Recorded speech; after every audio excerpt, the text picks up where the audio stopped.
Inspirai, ó Deus, as nossas ações e ajudai-nos a realizá-las, para que em vós comece e para vós termine tudo aquilo que fizermos por Cristo nosso Senhor. Amém. Na conferência número 19 do livro A Igreja Católica, de Monsenhor Tihamer Todt, nós vimos, na primeira parte, por que podemos dizer que a Igreja é invencível. E consideramos alguns fatos interessantes acontecidos nos últimos 2000 anos. Agora, a segunda parte, vamos considerar quais são as lições desta invencibilidade da Igreja que podemos tomar para nós mesmos e para nossas vidas. A invencibilidade da Igreja é para nós uma grande e segura prova, da qual resulta a tranquilidade inabalável da consciência católica. A invencibilidade da Igreja, que a tem feito vencer constantes perseguições, é, antes de tudo, para nós, uma grande prova. A prova de que a Igreja Católica é realmente a verdadeira Igreja de Cristo. Um protestante solicitava um dia sua admissão na Igreja Católica. O vigário perguntou-lhe que é que o encaminhava para o catolicismo. Este homem respondeu: há anos que venho lendo atentamente a Bíblia. Impressionou-me ver Cristo predizer aos seus discípulos muitos sofrimentos e perseguições. Mas quando olho para o mundo, não vejo outra religião perseguida senão o catolicismo. Quando os jornais publicam alguma difamação sobre os sacerdotes e as religiosas, trata-se sempre de um sacerdote ou de uma religiosa católica. Ataca-se ora o Papa, ora os bispos. Ora se zomba das cerimônias católicas, ora expulsam-se de um país os religiosos. Quando refleti tranquilamente nisso, fui obrigado a concluir que a verdadeira religião de Cristo se achava no catolicismo, pois este sofre a perseguição que Cristo predisse a seus discípulos. Que interessante conclusão. Não é assim mesmo na realidade? Não se realizam na nossa Igreja as palavras tão claras de Nosso Senhor, conforme registradas pelo apóstolo São João, no seu Evangelho, capítulo 15, versículos 18 e 19? Se o mundo vos odeia, sabei que me odiou em primeiro. Se fosseis do mundo, o mundo amaria o que era seu. Mas porque não sois do mundo, e eu vos escolhi do meio do mundo, por isso o mundo vos odeia. Assim posso responder à pergunta que certamente surge no pensamento deste ou daquele cristão. Se a Igreja Católica é realmente a verdadeira Igreja de Cristo, por que então Deus tolera? Por que permite que ela seja continuamente perseguida? Não poderia ele impedir isso? Sem dúvida. Apenas não o quer. Quando São Pedro, no Horto das Oliveiras, cortou a orelha a um dos soldados, Nosso Senhor lhe disse: pensais que eu não posso rogar a meu Pai, que me daria mais de 12 legiões de anjos? Como então se cumpririam as Escrituras que atestam que assim deve ser? Mateus 26, 53 e 54. Do mesmo modo, age ele para com a sua Igreja. Não afasta dela as provações, a fim de que a sua origem divina se firme tanto mais claramente perante nós, quanto, de século em século, verificamos que as coisas deviam realizar-se como nosso Senhor o dissera. Isto é, que as portas do inferno não prevaleceriam contra ela. Dizem que há pérolas que é preciso mergulhar de vez em quando no fundo do mar, para que elas recuperem o antigo brilho. Assim também é preciso que a Igreja, de vez em quando, seja mergulhada num oceano de sofrimentos, para que em seguida o seu semblante irradie mais pura a beleza divina. Da invencibilidade da Igreja nasce também a verdadeira consciência católica. Por que é que aprendemos na escola a história da nossa pátria? Para aprendermos a amar nossa pátria com generosa ufania, orgulho, por causa dos seus feitos heróicos, das guerras que sustentou, do sangue que verteu. O mesmo sucede em relação à nossa Santa Igreja. Nossa pátria tem vários séculos de existência. A nossa Igreja Católica tem 2000 anos. Amo minha pátria, estou pronto a sacrificar-me por ela e reconheço com orgulho que a ela pertenço. Mas amo também a minha Igreja Católica e reconheço com ufania que sou católico. Reconheço com Santo Agostinho: o Espírito Santo vive em vós na medida em que amais a Igreja. Reconheço com São Cipriano: não pode ter a Deus por pai quem não tem a Igreja por mãe. Vive acaso em nós essa corajosa e firme consciência católica? Conta-se uma história interessante da princesa russa Rostopchine, que nascera na religião grega cismática, mas quando conheceu a verdade católica, se fez católica e praticou corajosamente a sua fé. Todos os domingos, seu carro parava diante da igreja de São Francisco em Moscou, e todos sabiam que a princesa estava na missa. As autoridades ortodoxas não viam isso com bons olhos, e o governador fez-lhe saber que era obrigado a levar o fato ao conhecimento do czar.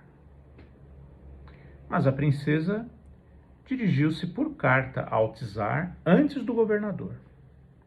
Dizia nela: Majestade, o governador de Moscou ameaça-me de escrever à mais alta autoridade, denunciando-lhe que sou católica e pratico minha religião. E o que tenho feito até aqui, continuarei a fazê-lo. Se quiser, pode Vossa Majestade mandar-me prender como uma criminosa, confiscar toda a minha fortuna, desterrar-me para a Sibéria. Só uma coisa Vossa Majestade não pode: é acorrentar minha consciência e impedir-me de servir a Deus. Não sentis, irmãos, como essa carta nos comunica o sopro vivificador da fé intrépida e da calma inabalável dos primeiros cristãos? E essa santa tranquilidade da alma é outra consequência da invencibilidade da Igreja. A esperança que nada teme e que não duvida do destino da Igreja, sejam quais forem as privações e as perseguições que lhe reserve o futuro.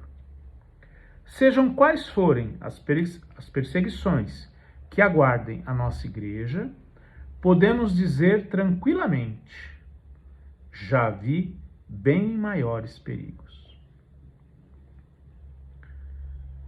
Os inimigos da Igreja não dormem nos nossos dias, e quando pensamos nos seus esforços criminosos contra o futuro da Igreja, em muitas almas pode surgir a angustiosa pergunta: a Igreja ainda tem uma missão a cumprir?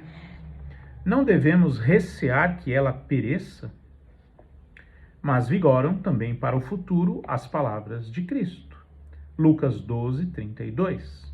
Não temais, pequeno rebanho, pois aprouve a vosso Pai dar-vos o reino. A Igreja, sempre perseguida e sempre invencível, dá-nos a resposta. Uma resposta tranquilizadora e segura. Em Roma, acham-se bem ao lado um do outro dois poderosos monumentos. o Coliseu e o Arco de Triunfo de Constantino. O Coliseu, por assim dizer, o túmulo do imenso poderio dos imperadores, está em ruínas. O Arco do Triunfo de Constantino, símbolo da liberdade dada ao cristianismo, ainda está de pé. Quando era, então, outrora, esse Coliseu de gigantescas proporções?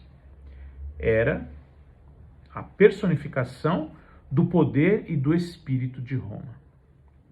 87 mil homens, do imperador ao último escravo, assentavam-se-lhe nas arquibancadas, quando os cristãos condenados à morte, homens, mulheres, crianças, entravam na arena cantando hinos, para serem dilacerados por feras esfaimadas, dando testemunho a Cristo, o Filho de Deus crucificado.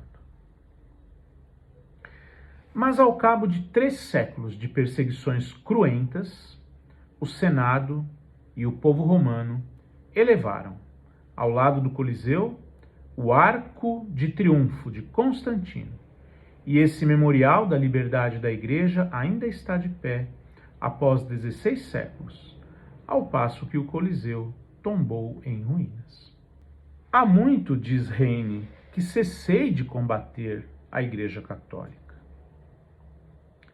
Conheço a medida das minhas forças intelectuais e sei que jamais os assaltos mais furiosos poderão abrir brecha nesse possante colosso que é a Igreja de São Pedro. Mais de uma cabeça oca ainda se quebrará contra essa rocha. É dessa força invencível que nasce a nossa tranquila confiança. De fato, se o caminho da Igreja passa sempre por perto do Gólgota, haverá sempre sacerdotes que dirão, com São Paulo: o Espírito Santo me assegura que de cidade em cidade grilhões e perseguições me aguardam. Mas não faço caso disso, e por mim mesmo não dou valor algum à vida, contanto que consuma minha carreira e cumpra o ministério que recebi do Senhor Jesus. Atos 20, 23 e 24. E haverá sempre fiéis que, com fé e paciência, e se preciso, derramando seu sangue, repetirão do mesmo modo estas palavras de São Paulo: quem nos separará do amor de Cristo?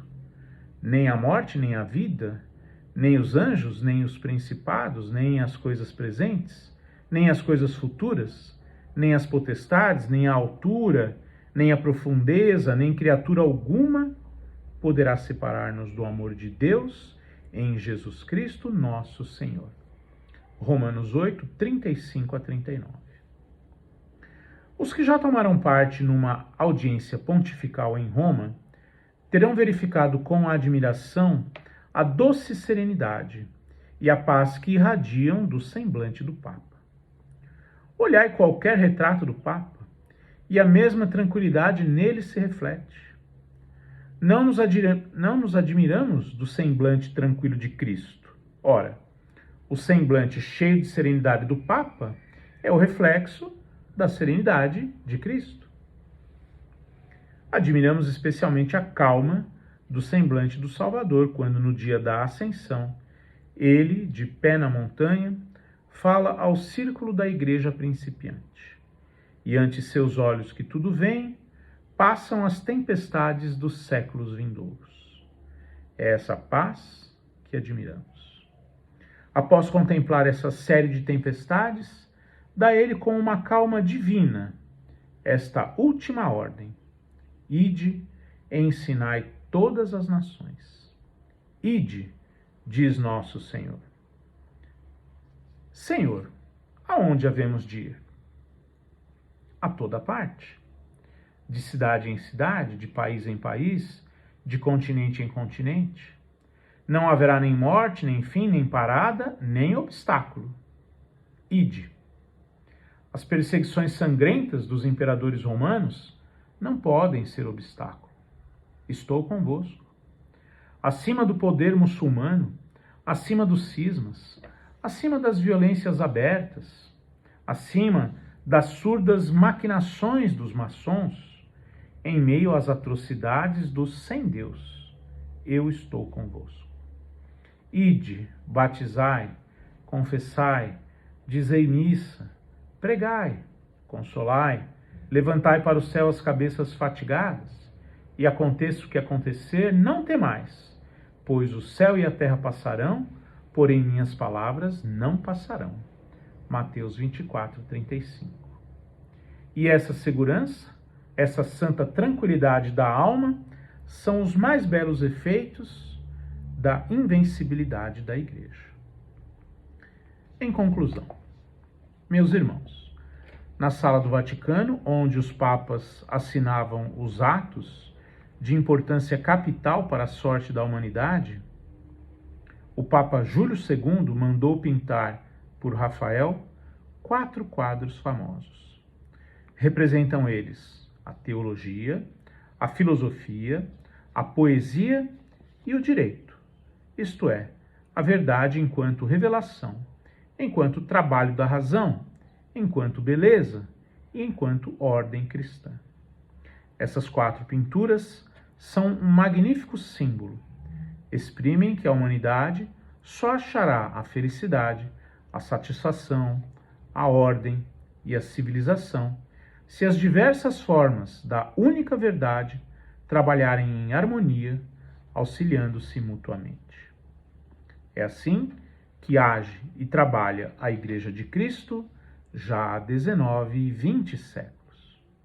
E eis aí porque me orgulho dessa Igreja. Mas de que me serviria ufanar-me dela se não me esforçasse dia a dia para me tornar melhor como seu filho? Que é preciso para ser um bom filho da Igreja? São precisas 4 coisas: a fé, a fidelidade, a obediência, a graça. A fé. Cristo impôs à sua Igreja o dever de ensinar todas as nações, mas então me impôs a mim a obrigação de escutar a Igreja. Aceito, pois, e creio zelosamente o que ela me ensina. A fidelidade. Estou a seu lado com um amor filial. Quem a ofende, a mim ofende também. A obediência. Peça a ela o que pedir. Prescreva o que prescrever. Não critico, não censuro. Sei que ela quer o meu bem. Faço o que ela pede. Mas, para ter em mim a fé, a fidelidade e a obediência, é-me necessária a graça. São-me precisos em abundância os meios de graça que a minha Igreja oferece a mãos cheias ou em profusão. Contemplo com amor a Igreja, porque a sua invencibilidade me ensina a ter uma fé inabalável no seu futuro. Creio que o rochedo em que ela está construída não vacilará. Creio que a barca em que navega não irá ao fundo. Creio que o pescador de vestes brancas, que está sentado ao leme, não pode enganar-se. Cristo. Creio que, embora não se apartando uma letra do ensinamento de Cristo, ela triunfará gloriosamente, subsistirá e guiará os homens até o último dia, em que cessará, quando a vida cessará na terra. E todos os que tiverem tido plena confiança na Igreja de Cristo na terra, entrarão como vencedores na Igreja eterna de Deus, a Nova Jerusalém. Louvado seja nosso Senhor Jesus Cristo, para sempre seja louvado. Amém.